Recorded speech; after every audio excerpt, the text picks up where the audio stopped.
Hello everyone, I'm David Vaucher. Welcome to Return on Racing. Return on Racing is brought to you by Vaucher Analytics, which helps race teams and race drivers drive efficiencies off track so they can fuel success on track. Return on Racing is also brought to you by the Motorsport Sponsorship Accelerator, the most cutting edge resource out there to learn how to find, maintain, and grow long-term sponsorship relationships. Now today's episode of Return on Racing is the third of a three-part series which aims to put a framework around identifying which series would be best positioned to benefit from a Drive to Survive style series. In part one, I used an objective scorecard to assess media and market readiness across the biggest global motorsports properties. The result, only the WEC sits within striking distance of the all-important 4.0 out of 5 benchmark that makes such a leap possible. In part two, I made the case that to reach escape velocity for growth, a series has to be ready and willing to disappoint its historically loyal viewers in service of a more dynamic audience. And the links to both of these will be placed in the show notes. In part three, I applied this framework to the most viable candidate outside of Formula One, which is the WEC.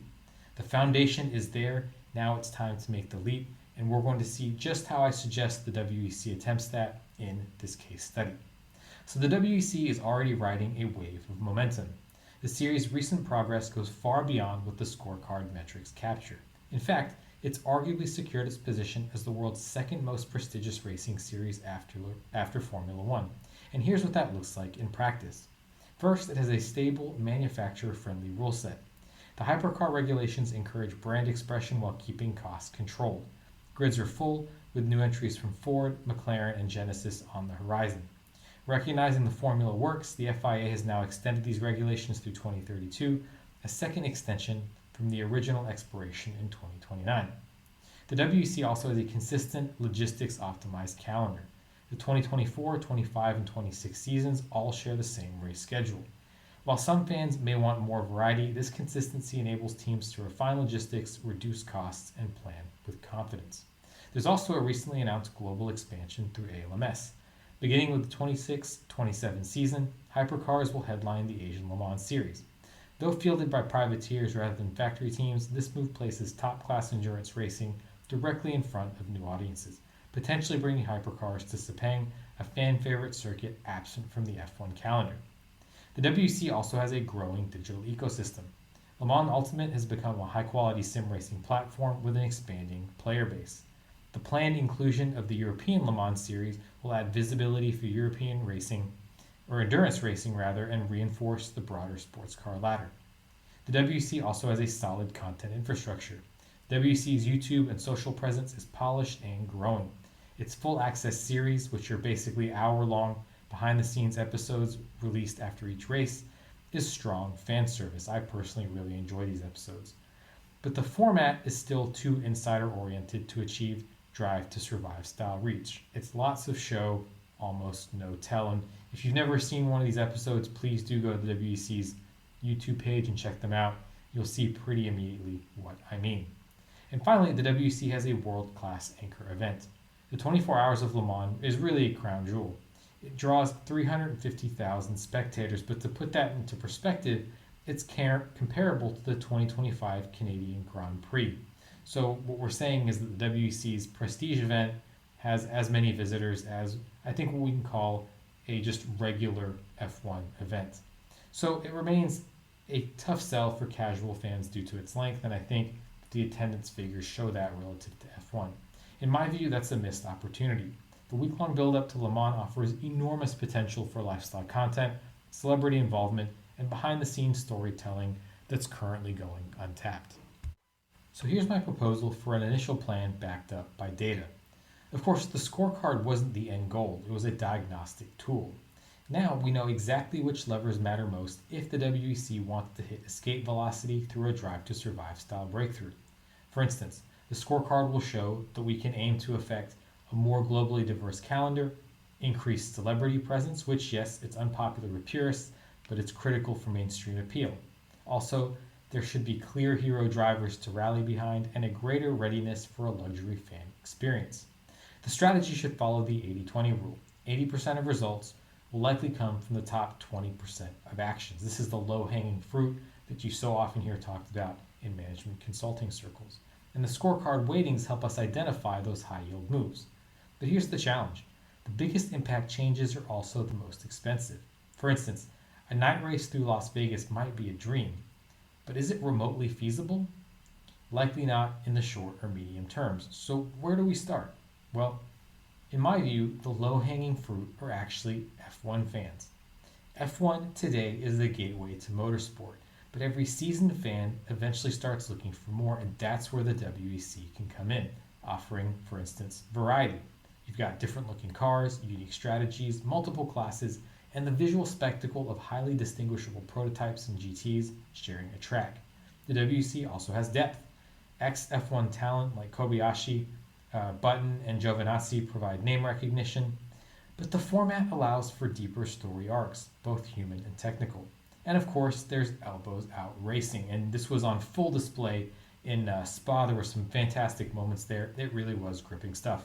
Generally, you have less DRS, more actual passing. In fact, no DRS, obviously, but more actual passing despite that. There's strategic variation. Tire wear matters greatly, and this plays into the strategy. Driver fatigue is also a factor. So all of these things that people might like in F1, there's even more of. And things that they don't like in F1, there's less of, and perhaps even not at all. And this is a great angle to play. Anecdotally, F1 fans have already started implementing the WEC into their viewing schedule. So conceptually, the crossover appeal exists. The next step is to put a plan in place to pull in the rest by positioning the WEC as the next level in fandom. The strategy I propose is as follows.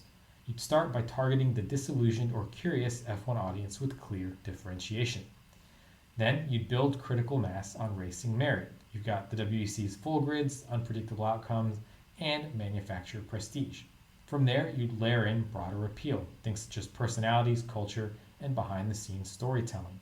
And finally, you'd use crossover where possible to keep the ball rolling. For instance, could Ferrari have its F1 drivers make even limited content with a hypercar?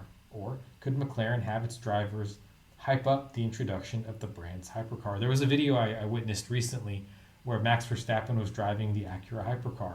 I really enjoyed that, and perhaps if it were publicized more broadly, you could get more F1 fans interested in hypercar racing. Though, I guess to be fair, the Acura races in IMSA, but I think you all see where I'm going. It's about broadening the appeal from F1 to endurance racing.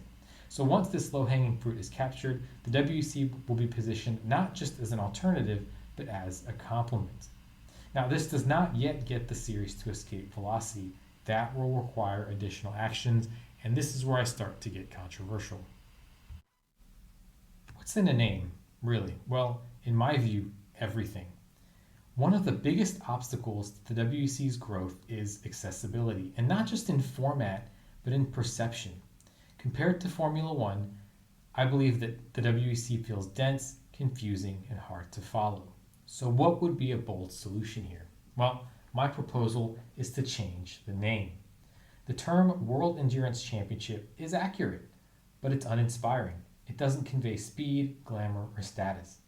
Ideally, we'd run various studies and focus groups to nail down a new moniker, but for the purposes of this case study, I suggest renaming the WEC to LMP1. This will enable stronger brand alignment because LMP1 ties back to a well-regarded age of cutting-edge endurance racing, but more importantly to the arguments I'm trying to make, it has F1 connotations. It's right there, LMP1, F1. Also, this would allow for simplified messaging. LMP1 sounds elite, technical, and immediate.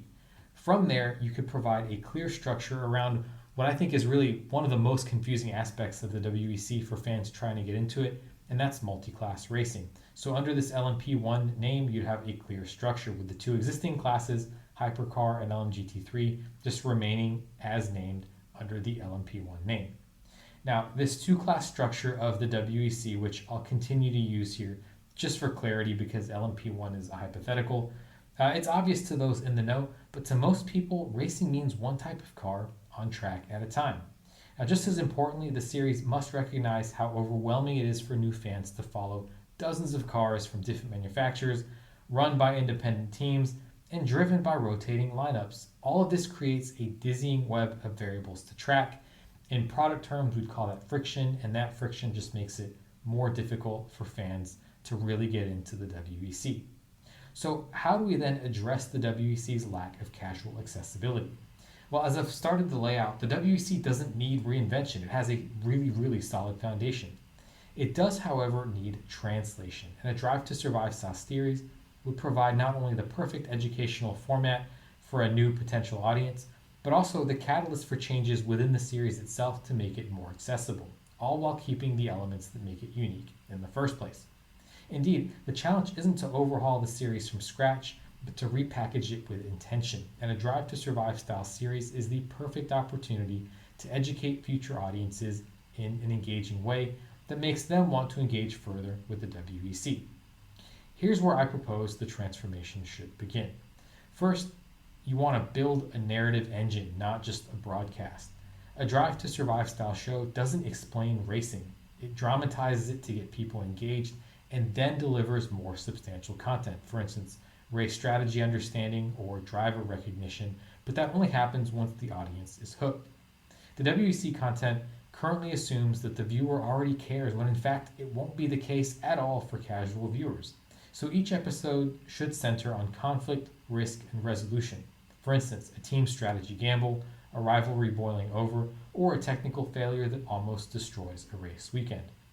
When relevant, team radio should be used, as well as in-car footage, as emotional beats, not just as ambient B-roll. You really want to let audiences feel the pressure, not just observe it. And we know that in the WEC, pressures abound.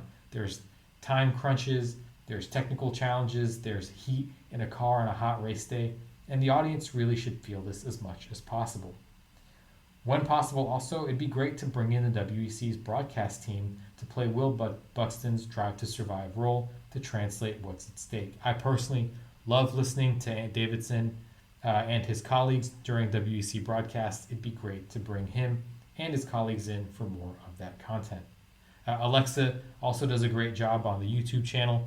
And so what I'm saying is there is no shortage of charismatic people, knowledgeable people, and they should be brought in for this hypothetical Drive to Survive style series.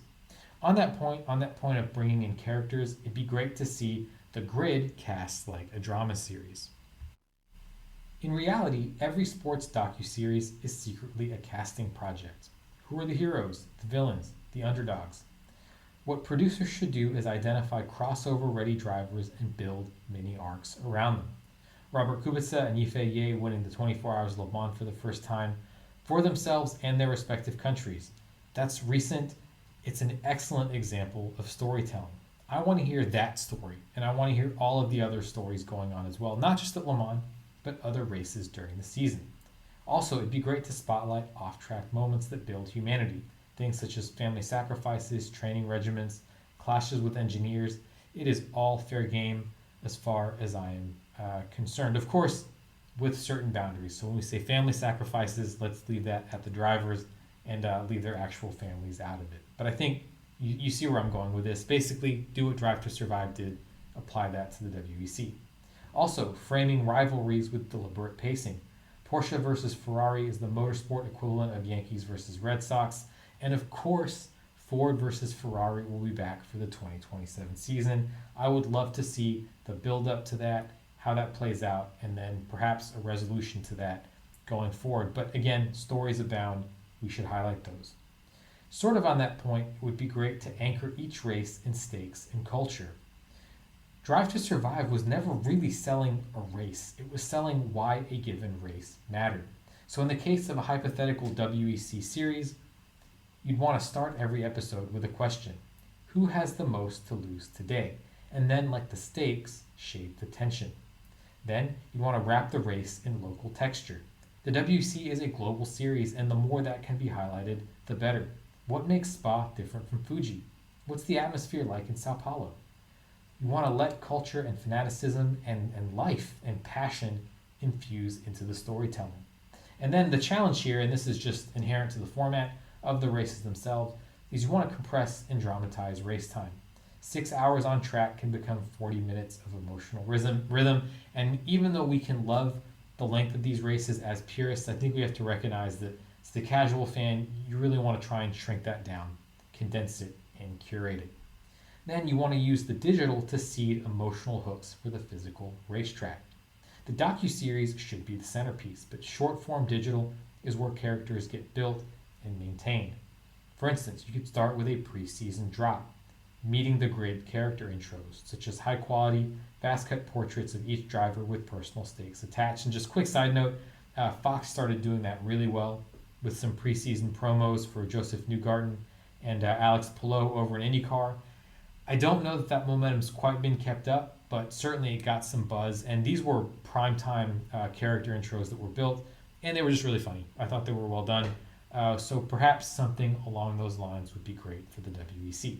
Then, following on that preseason drop, you could have weekly behind the scenes, things such as recovery days, travel mishaps, pit crew dynamics, or just mechanics sweating over an engine rebuild. You should also hand the reins, or rather the producers should hand the reins to real creators, not legacy motorsport editors. Now, there's of course a place for these professionals. I love watching that content. However, the tone here should be cinematic, not corporate. Next, it's really important to visually decode the chaos.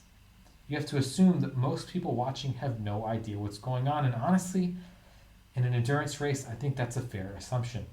Every episode, and early episodes especially, should explain the class system and multi-driver format through visuals without jargon.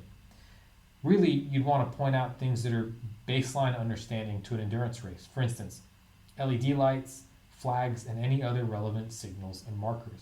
These can become emotional identifiers over time. It's also very important to clarify the figurative battlefield. Who's actually fighting whom and why? Again, we want to bring it back to the stakes of each race. And also, again, you want to put the full beauty of the WEC's competitor field on full display. I personally believe that the hypercar format as it stands is one of the most beautiful format and beautiful sets of regulations out there, because every prototype looks so different, and the more you can put that on display, the better. And that actually carries over to GT3, because I think it's fair to assume that to a casual fan, F1 cars all look the same. But even in the GT3 class, or the LM GT3 class, the Porsches look different from the McLarens, which look different from the Ferraris. And I think that should be capitalized on. Another very important point is to redefine endurance racing as epic, and all caps and underlined on epic. The word endurance undersells the drama. You're not just surviving a long race, you're chasing transcendence and history. So you want to treat every stint like a chapter in a hero's arc. Stress, fatigue, near collapse, and the decision to push through. Just two very recent examples, Robert Kubica's mega multiple stint effort in the Le Mans race he recently won in 2025, and then Romain Grosjean had a really hot set of stints at a recent race in IMSA in the SC63, the Lamborghini SC63. And you want to make the viewer feel the toll of that. Sweaty hands on the wheel, frustration in the garage, the vibe of a night shift in the cockpit. This isn't long, it's legendary. And on that point, it's really important to emphasize tension through the elevation of data. Most motorsport data is invisible to the public, and to me, that's a marketing waste. You could do things like visualize fuel deltas, tire degradation, and stint timing as strategic dilemmas. When a team rolls the dice, make the audience feel the risk. Next, a series such as Drive to Survive in the World Endurance Championship context should use graphics sparingly but meaningfully. Predictive overlay should build suspense, not just inform. And next, it'd be great to develop a second screen strategy, perhaps a companion app or YouTube explainer videos that turn diehards into evangelists and that allow fans an even deeper on-ramp once they have started to watch their first WEC pieces of content. And finally, you want to stick the emotional landing. The race is only over when the viewer feels it. A WEC Drive to Survive style series would build to a final crescendo. Team members climbing fences, drivers crawling out of cockpits, raw and breathless from the exhaustion and the effort that they've just put into every race. Podium ceremonies should be a celebration of survival. Everyone didn't just finish, they endured and they made a mark. And of course, all of the typical accoutrements, I guess you could say, of what Drive to Survive does so well, using music, lighting, and pacing to leave viewers with chills, not just results. What am I saying with all of this? Well, the WEC is very close to taking off. The structure is sound. The ingredients are there. What's missing is translation, turning complexity into clarity, tradition into drama, and endurance into emotional connection. A Drive to Survive style series isn't just a marketing tool, it's the ignition point for a broader transformation. One that doesn't dilute what makes the WEC great, but amplifies it for a world that's ready to care if you give them a reason. The next global motorsport phenomenon is waiting. Now is the time to light the fuse. And with that, we come to a close of this episode of Return on Racing and, of course, this three-part series. As always, I want to thank you so much for choosing to spend your time with me on Return on Racing. And if you enjoyed these insights and you'd like to get more of them in a different format, I'd ask that you please consider signing up for the Return on Racing newsletter. You can do this directly from the front page of the Vaucher Analytics website. That's www.vaucheranalytics.com. The Return on Racing newsletter is the weekly newsletter from Vaucher Analytics covering actual motorsport strategy, cost breakdowns, and sponsor intel, all in less than 500 words. The idea is to give you efficient information that is directly actionable to your day-to-day thought process and operations within motorsports. With that, I want to thank you so much again for joining me here on this episode of Return on Racing, and I look forward to speaking with you again on the next one. Thanks so much.